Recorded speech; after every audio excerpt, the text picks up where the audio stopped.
Hi, both. Thanks for joining us today on our Business Gurus channel, where we will be discussing key business topics to help students grasp the most important elements of their course in preparation for their exams and future career. Let's get started. Okay, let's unpack this. Welcome back, everyone, to the deep dive. Today, we're jumping straight into a really powerful concept. It's something most businesses kind of treat as, well, just a basic necessity. Quality. Yeah, I mean, for most companies, quality is it's the cost of entry, right? If your product breaks or your service is terrible, you're basically out. It's the minimum standard. But our sources today, they show us something much more strategic and honestly much more fascinating. It's how a business can actually transform quality, transform it from just that standard expectation into a real decisive source of competitive advantage in the market. Exactly. And for you, the learner listening in, getting a grip on these mechanisms, it's kind of a shortcut. You have a Yeah. shortcut to really understanding market dynamics. If you see how a company leverages quality to stand out, Yeah. you immediately get the basis for their pricing power, their brand's resilience, their ability to kind of insulate themselves from competitors. It's a difference between seeing quality as just another expense line Yeah. and seeing it as, well, a strategic weapon. Right. So the core idea here, and it seems pretty consistent across our materials, is that quality isn't just playing defense, against returns or bad reviews. It's actually an offensive driver. It can lead to a profound and sustainable market advantage. And sustainable is definitely the key word there. We're not talking about some, flash in the pan success, not based on a temporary fad. Hmm. We're discussing an advantage that's baked right into the product or service itself. Something rivals can't just easily copy by, say, throwing more money at advertising. Okay, here's where it gets really interesting because the sources, they actually lay out this logical progression, like four specific mechanisms that connect high quality straight to better market performance. It's almost like a strategic pyramid, isn't it? It really is. And the beauty of looking at it this way, this framework, Yeah. is that it lets you trace the connection all the way from, say, the raw materials or the initial design, Yeah. right through to the bottom line, the financial outcome. Okay, let's start at the bottom of that pyramid then. Mechanism number one, differentiated products. This feels like the most tangible part, the physical evidence. When quality is genuinely superior, your product just dests. It feels distinct. You can't easily substitute it. The source material hints at this with examples like, the implied precision in high-end watches, or that meticulous finish you see on real luxury goods. They just feel separate from everything else. And that differentiation is absolutely critical. It's how a company escapes the commodity trap. Once your product is known for its superior fit or its finish or maybe its durability, Yeah. then simple price comparisons start to become irrelevant. Mm. The customer isn't just buying a generic thing anymore. They're buying something that is purely because of its quality, inherently unique. Okay, so the product is unique, established, but being unique doesn't automatically mean people buy it, right? What does quality do to actually convince the customer and, maybe more importantly, keep them loyal? That brings us to the second mechanism, meeting customer needs. Right. And this is where our definition of need has to expand a bit. We're not just talking about basic function. I mean, obviously, a high-end watch needs to tell time accurately, but that's like table stakes at that level. Right. When we look at brands like Tiffany & Co., which the sources mention, Mm. they highlight its reputation for luxury jewelry and, specifically, exquisite craftsmanship. So the quality here is meeting deeper needs, often emotional ones or aspirational ones. Hmm. Okay, but hang on. Isn't status or aspiration, isn't that just clever marketing? How does quality itself meet that deep need? Couldn't a company just, market a slightly less durable product really well and still hit that status button? Ah, that's a fantastic challenge because marketing can absolutely promise aspiration. It does it all the time, but it's the quality that provides the substance, the proof. That substance makes the promise feel real and, importantly, makes it last. Think about the customer buying that high-end jewelry. They aren't just buying status. They're often buying a sense of permanence, maybe enduring value, this deep trust that the item will last, maybe for generations. Right. If the craftsmanship was shoddy, if stones fell Yeah, out, all illusion shatters. exactly, the illusion breaks. And that aspirational need for something lasting, something valuable, it's instantly gone. So quality is really the delivery mechanism for the brand's emotional promise. Ah, I see. So quality provides the authenticity for that emotional appeal. Okay. And consistently delivering on that authenticity, that must lead us to mechanism three, building a strong brand. Precisely.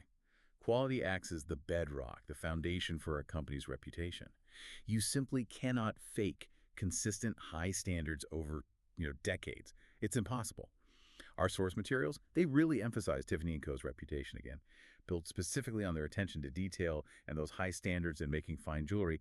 This consistency creates this incredibly powerful positive feedback loop over time. And that brand then becomes like a mental shortcut for the customer, doesn't it? When a brand name just means impeccable quality, the customer gets to skip all that tedious inspection and worry. They just trust the little blue box in that example. That trust it's almost priceless. Yeah. Really. It removes a huge amount of consumer anxiety. It makes the buying decision so much simpler. So quality doesn't just support the brand. In many ways, it is the brand identity. And that brings us neatly to the payoff, the fourth mechanism. Premium prices can be charged. Yes. This is really the financial result of the first three mechanisms working together. Yeah. The market rewards that differentiation we talked about, mechanism 1. It rewards fulfilling those high-level emotional needs, Yeah. mechanism 2.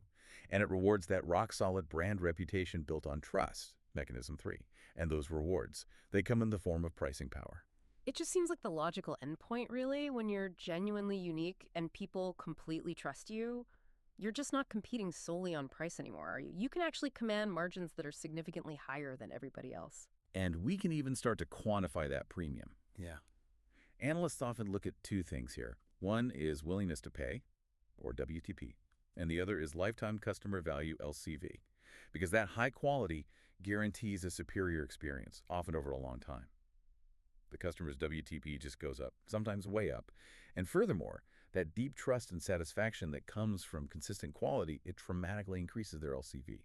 They come back, they recommend you to others, they spend more over their lifetime because they know the quality is Love it. given. So quality isn't just about making that first sale. It's about locking in that customer, potentially for life, Yeah, by basically removing the risk they feel when buying something valuable. absolutely.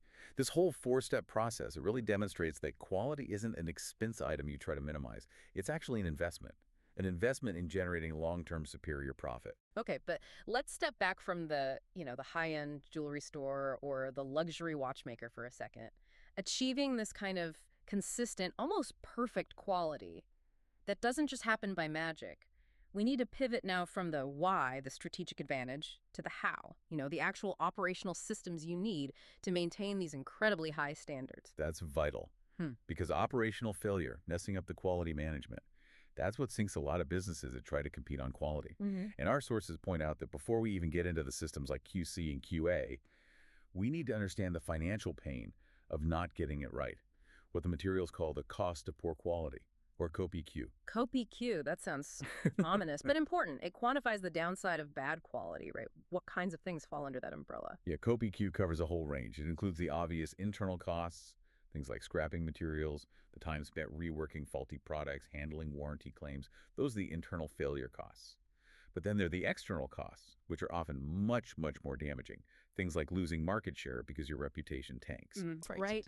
The cost of repairing brand damage, handling floods of customer complaints. For a brand that's built its entire image on perfection, like our luxury example, a single significant quality failure can have these huge exponential COPQ effects. It can wipe out years of goodwill. Wow. So if like one high-end watch fails spectacularly, Yeah. the cost isn't just fixing that single watch. The real cost is the erosion of the trust that let you charge that premium price to begin with. So COPQ links operational mistakes directly back to mechanism 4, the pricing power. Precisely. If your COPQ starts creeping up, your differentiation erodes, your brand gets weaker, and eventually your pricing power just evaporates, which is exactly why the underlying tools for managing quality are completely non-negotiable. And those key tools, which our sources highlight, are quality control and quality assurance. Now, people often throw these terms around like they're the same thing, but they're actually quite distinct, aren't they? Oh, absolutely distinct. They're really two sides of the same quality coin, but they function very differently. Quality control, or QC, think of that as the reactive part. It's like the final inspection, the safety net. QC involves checking the output after the product is made, specifically to find and remove any defects. It's the technician, checking the watch movement's calibration just before sealing the case. Or the jewelry setter inspecting every single prong, holding a diamond before it goes in the box. It's necessary, absolutely, but it's fundamentally happening after the fact. Okay, so QC catches the mistakes that have already happened, which means quality assurance, QA, must be the proactive side of things. Exactly. QA is all about the process. It's focused on designing and managing the process to prevent defects from ever occurring in the first place. You could almost say, if your quality assurance system is perfect, Then QC doesn't have much to do. right, QC ideally becomes just a final verification, a formality. QA involves things like setting incredibly precise standards from the start, rigorously training your staff, especially on complex craft skills, and ensuring every single tool or machine involved in making the product is perfectly maintained and calibrated. Okay, I think I get it. It's like the difference between um, ensuring the chef is incredibly well trained, uses only the best ingredients, and follows the recipe perfectly, that's QA, versus the sous chef tasting the final dish right before it goes out to the customer, that's QC. That's a perfect metaphor. Captures it exactly. And for a company aiming for that sustainable competitive edge we talked about, maybe especially in a B2B context like a supplier of precision parts, QA is about designing their entire production line to have almost zero tolerance for error. QC is then the final measurement, the inspection that confirms the tolerance was actually met. You absolutely need both, but it's the QA that truly drives that long-term consistency and keeps the cost of poor quality way down. Okay, so let's tie this all back together then. Whether you're selling, luxury necklaces or highly precise software components, these four mechanisms seem to hold true. The context might change, but the principles remain. Quality ensures you're different, it builds trust in your brand, it drives higher willingness to pay and locks in customer value. And ultimately, it supports those premium prices.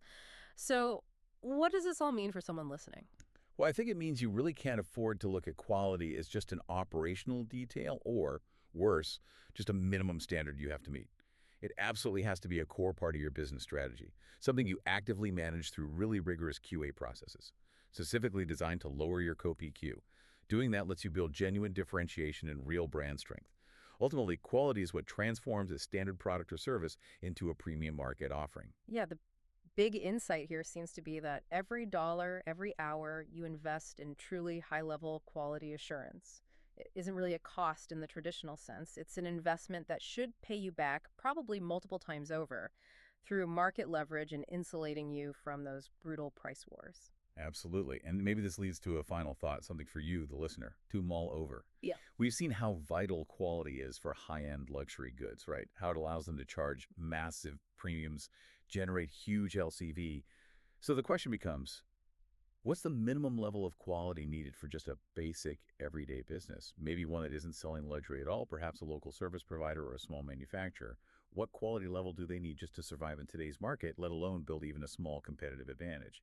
It kind of forces you to think about how universal these quality management principles really are, even when the price points and the customer needs are vastly different. That's a really fascinating thought experiment. Makes you realize quality management isn't just for the elite brands. It's probably fundamental even for basic survival today. Well, thank you for joining us for this deep dive into how quality becomes a competitive weapon. Keep digging into these concepts, keep thinking, and we'll see you next time.